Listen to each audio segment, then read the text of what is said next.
You will hear a number of different recordings, and you will have to answer questions on what you hear. Now turn to Section 1. Section 1. You will hear a conversation between an agent from City House Services and a customer who wants to have her house cleaned. First, you have some time to look at questions 1 to 4.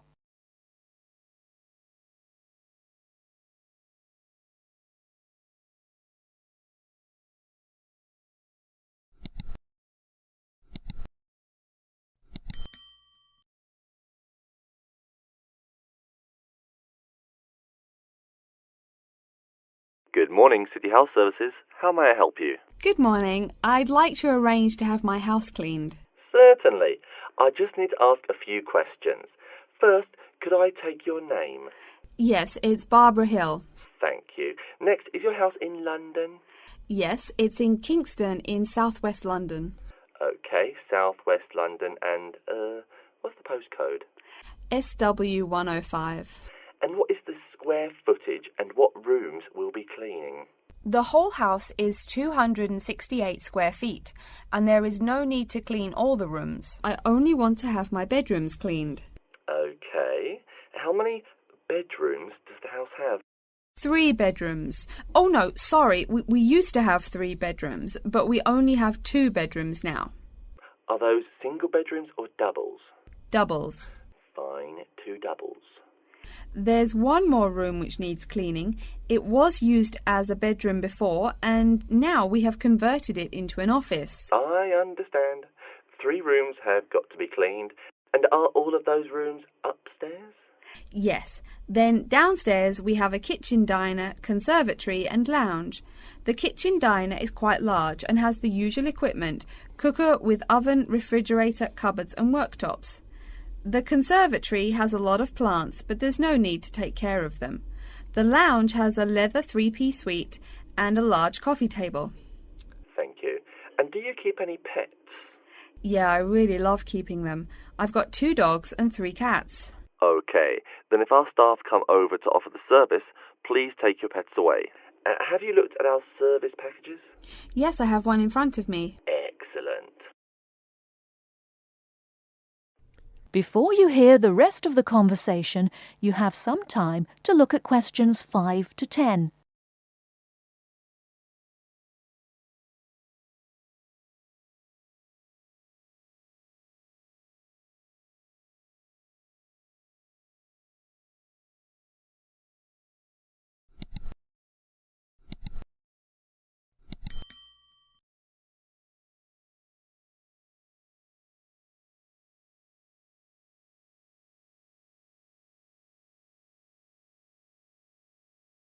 Now listen and answer questions 5 to 10.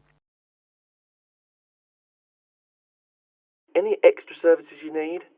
Switching bed linen, work in the garden, clean the glass in the conservatory, that kind of thing? No. Actually, replacing the bed linen, yeah, that would be good. No problem. I'll just make a note of that. How about curtains, mats and carpets? What would you like us to do with those items? The curtains. I'll have to think about that. I think we should have the carpets cleaned really well every quarter. Mats can just be done with the laundry. Of course. How about clothes? We can have our staff wash and iron them, or we can have them taken to a dry cleaner. Washing and ironing. No, just ironing. That'll be okay. Okay, fine. I know quite a bit about what you want now. I should let you know that we're located on 12 Amy's Road. That's A-M-Y-E-S. And we work on from Monday to Sunday except Tuesday and Wednesday. Could you let me know when is convenient for you? Next Friday. No. Oh, that's no good. My son invites his friends over in the afternoon that day. Perhaps next Thursday or next Saturday? Let me check. Okay, next Thursday. When is it convenient for us to come over and provide the service? Is it okay if we come in the morning? Or we may come in the afternoon. It depends on your schedule. I'm okay with any time. Just give me a call to let me know you're coming before you arrive. Sure we will. By the way, how long will it take for the service? We usually work 1 to 3 hours for house cleaning, and the work will take 3 hours at most. And of course, if it takes more than 3 hours, you should pay extra for it. Fine. So, let me just do some calculations. That is the end of Section 1. Section 2. You'll hear a talk by a security worker from Sydney Airport who is introducing the day-to-day operations of the Australian Quarantine Service. First, you have some time to look at questions 11 to 17.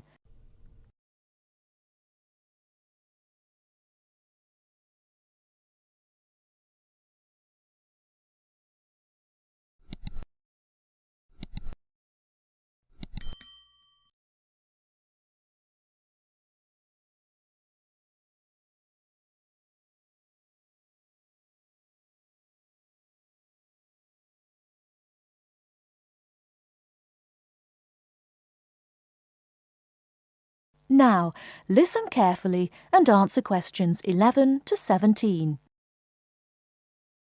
Hi everyone and welcome to Sydney Airport. Today I'll be giving you the inside information on the day-to-day operations of the Australian Quarantine Service here. We hope to provide you with a better understanding of why such heavy security regulations are necessary by educating you on how we operate and why we do the things we do. We're not here to try to persuade you to fly through Sydney Airport, though we hope you'll find your experience relatively stress-free and comfortable. First things first, our personnel. Can anyone guess how many people work at Sydney Airport? We have 200 alone working in Terminal 2, so can you guess how many in the whole airport? I heard someone say 360. That's getting closer. What? Did someone say 2,000? That's way too high. Sydney Airport actually employs 440 people. A lot, right? And about half of those employees work in security-related matters. Moving on to our not-so-human employees, let's come and see our favourite pooch, Milton.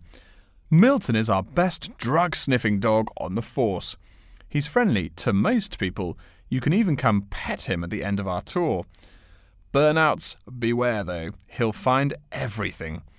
Notice that even though there are so many of us around him, Milton stays quite calm. This is the precise reason he was chosen for the job. Dogs that are chosen are not predisposed to sniff out different narcotics. That's something we teach them already. So here's a part of the airport most people never notice, the cargo transport terminal. This is where packages are shipped to and from. Normally, we ship around 4,400 packages per month. In this airport alone, over 52,000 packages were shipped in and out over the past year. We ship to and from 170 different countries. Not bad, eh? Probably it will go up to over 72,000 packages this year. And despite over 100 flights in and out of here daily, the number of lost or delayed packages is impressively low.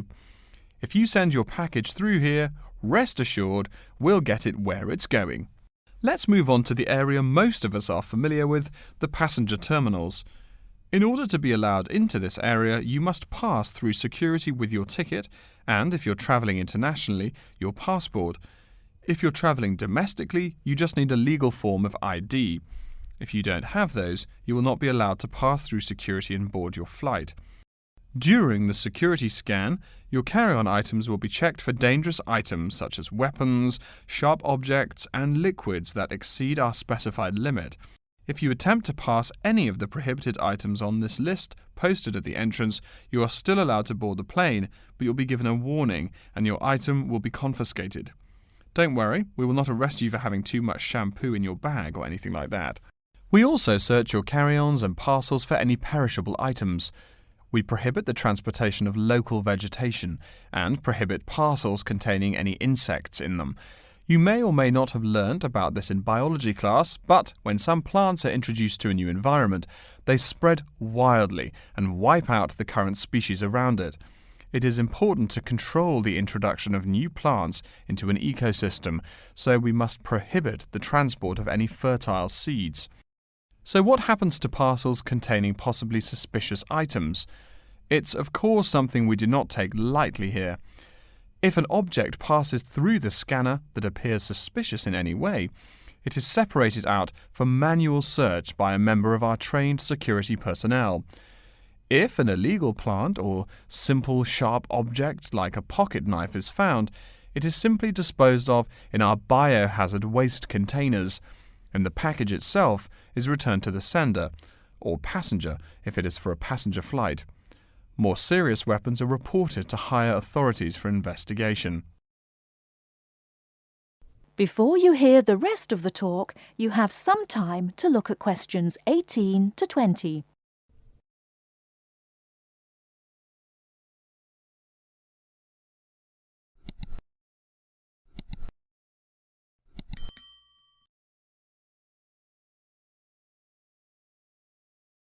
Now listen and answer questions 18 to 20.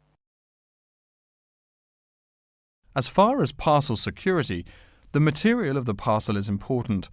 For shipped goods, the most common material used and the most widely accepted is paper. Make sure it is packed sturdy enough with no rips or tears. We've definitely had packages rip open before due to haphazard packing. A more common problem, though, is the package labels.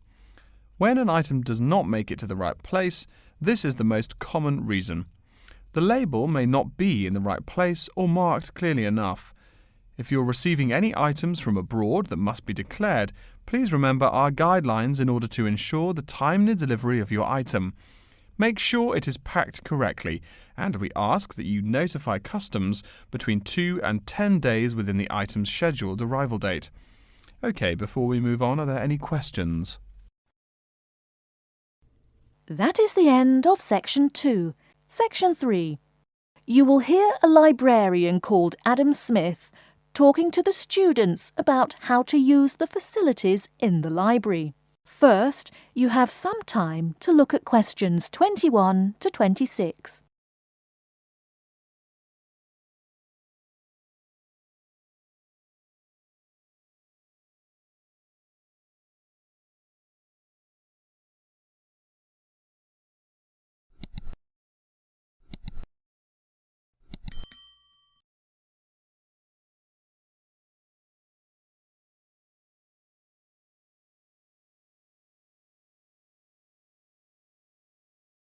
Now listen carefully and answer questions 21 to 26.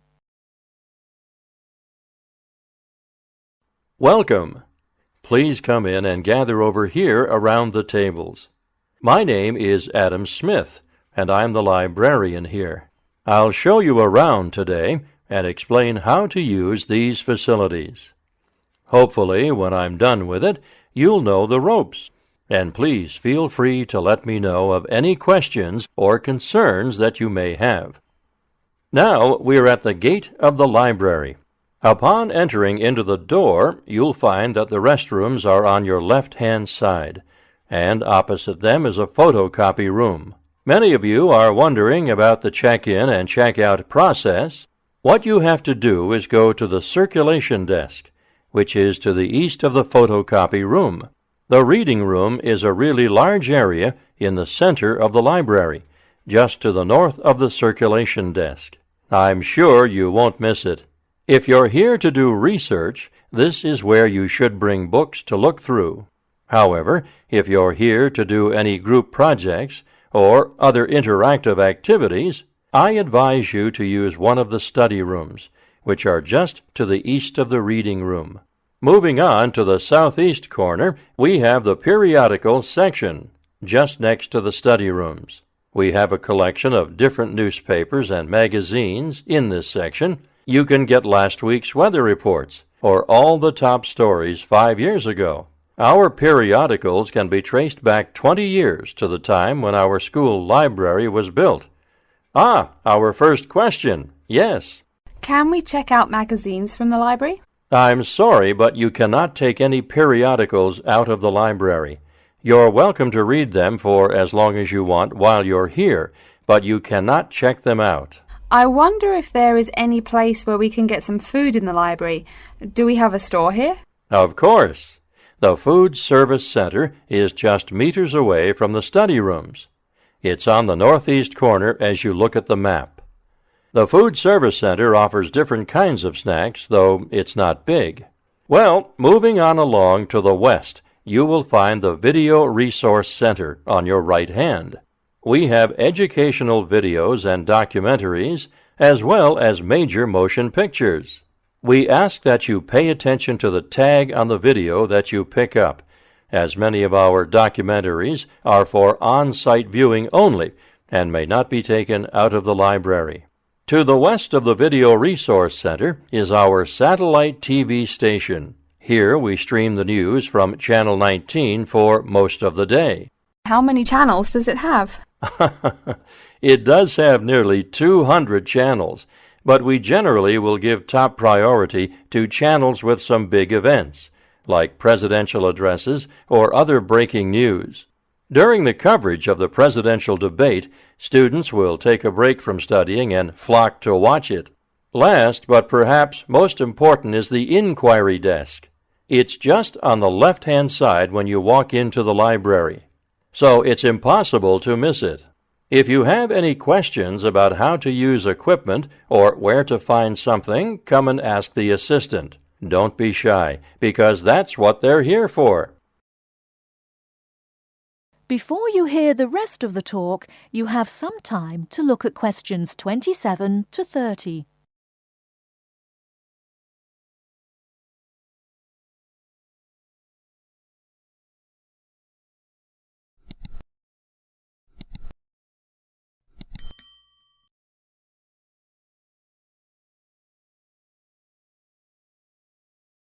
Now listen and answer questions 27 to 30. Speaking of questions, one of the questions we get asked is how to actually check out a book once a student has picked one out. If it's a fiction or non-fiction book, look for the pink and yellow checkout card inside the back cover of the book. You can also find information about the book on these cards, including its publishing date, genre, ISBN, and a log of dates it's been checked out before. Present this card to me or any library assistant, and we'll stamp it, and then the book can be kept for 3 weeks. You can find general information on a field of study by using one of our subject guides. We have them on paper here, but any of our computers will allow you to search within fields as well. What if the library doesn't have a resource we're looking for? Great question. I'm going to address that.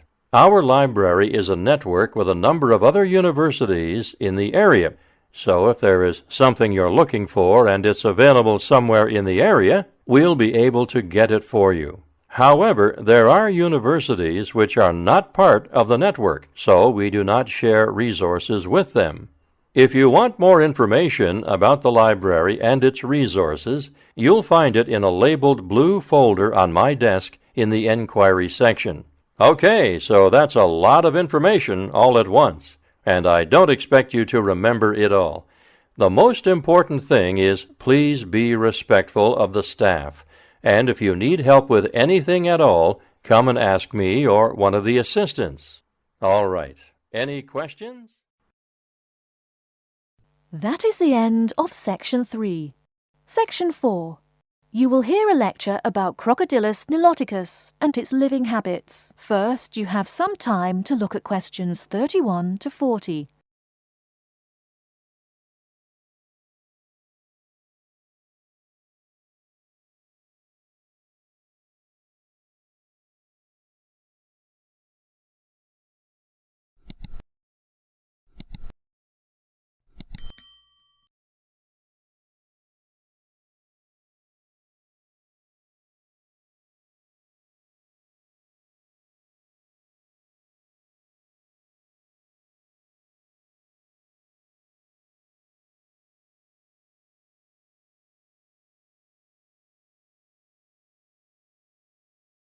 Now listen carefully and answer questions 31 to 40. Good morning. Today we will continue our study of Crocodylus niloticus by talking about its living habits. We've already discussed the evolutionary attributes that set it apart from its crocodile relatives. Does everyone remember that? Yes, it has an extremely narrow snout and 3 or 4 rows of protective scales on its back, as compared to 2 rows on other members of the Crocodylus genus. Let's take a look at how these carnivorous man-eaters live, where they live, and finally, whether they really deserve their vicious reputation. To start, I'd like to address a great question posed to me by a student during yesterday's office hours. We talked about the distribution of crocodiles in Africa and saw that they are highly concentrated in the south and west of the continent. This student noticed that on the map displaying the distribution of crocodiles across Africa, there were no crocodiles in the northern region, and found no mention in the literature of the existence of crocodiles in the north of Africa. Why might there be no crocodiles in North Africa? Let's save this question for later in the lecture.